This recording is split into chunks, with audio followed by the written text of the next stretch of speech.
It was 2 days before Christmas. Many children were expected on the island of Sodor. All the engines were busy with the final preparations. The Fat Controller wanted this year's carol party to be an extra special celebration. Henry, Gordon and Thomas were waiting at the station for the Fat Controller to give them their final orders. "You all have jobs to do," said the Fat Controller. "Henry," he said importantly, "you are in charge of the cards, letters and parcels. Gordon, you will bring the mail." The Fat Controller paused impressively. "Thomas, you will have the most important job. I want you to fetch the Christmas tree. Duck will look after Annie and Clarabelle until you get back." Thomas beamed with pride. "Yes, sir," he said. "Will we be able to sing the carols too?" "We'll see," promised the Fat Controller.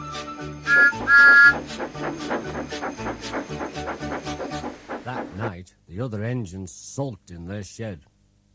"Why should Thomas go?" grumbled Henry. "He can't do anything a splendid green engine like me couldn't do."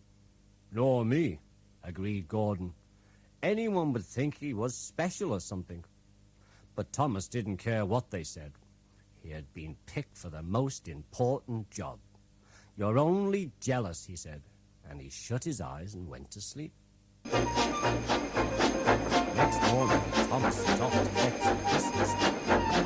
It would be nice to sing carols again.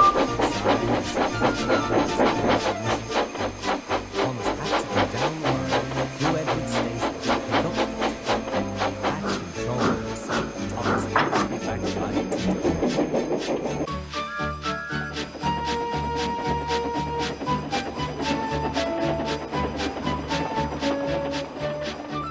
Thomas collected the tree safely, but large snowdrifts lay ahead.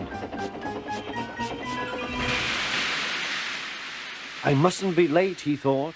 The Fat Controller is relying on me. Whistling bravely, Thomas tried to move, but he couldn't. There was worse to come. Poor Thomas was snowed under.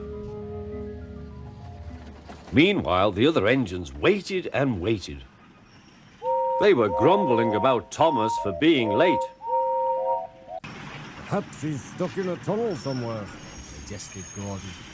Henry let off steam indignantly. "Pooh!" he said. "He's much more likely to have been turned onto the branch line." "It could have run into a cow," suggested Donald. "Silence," said the Fat Controller. "We know that Thomas collected the tree safely. Now the snow has brought down the telephone wires. We must assume that Thomas is stranded somewhere near Edward Station." The engines all felt sorry for poor Thomas.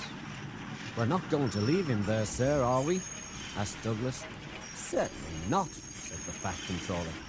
"I will need 2 volunteers to go and find Thomas." All the engines hooted at once. They all wanted to help to rescue Thomas. Twins Donald and Douglas were chosen for the job.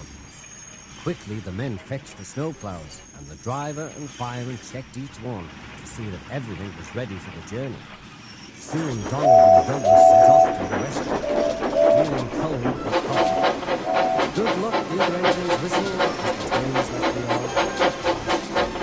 At the junction, Toby was the Fat Controller has cancelled all trains until Thomas is found, said Doug. "Take care. Come back safely with Thomas and the missing Christmas tree," added Toby, giving a final blast on his whistle just for that.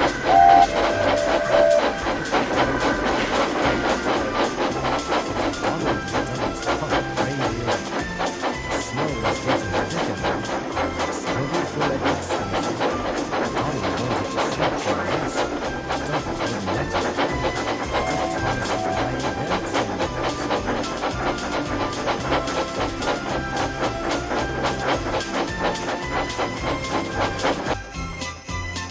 Suddenly, they came to a drift that was deeper than the rest.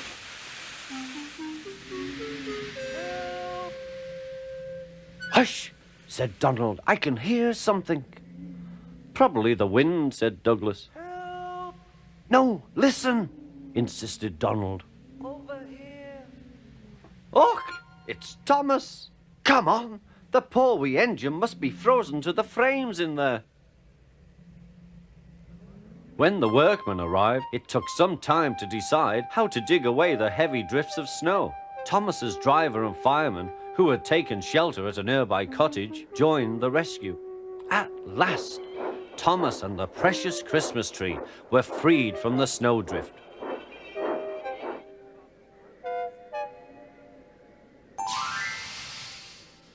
Thomas was pleased to see the twins, but he was feeling cold and miserable. The men coupled him up behind Donald and Doris, and they all set off on their journey home.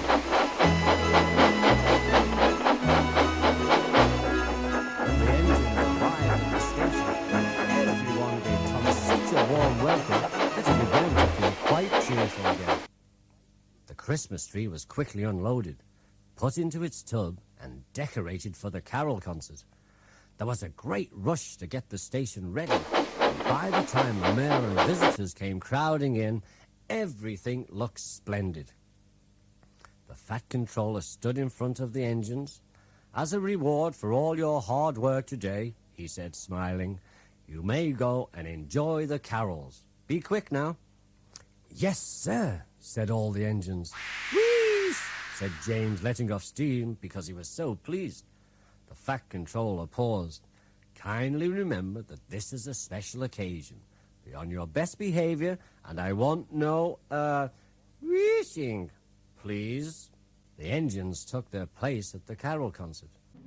1, 2, 3. Suddenly, like magic, the station was flooded with lights. Ladies, gentlemen, and children, I give you 3 cheers for Thomas the Tank Engine and all his friends who have made this occasion possible. And everyone clapped and cheered. The engines were delighted.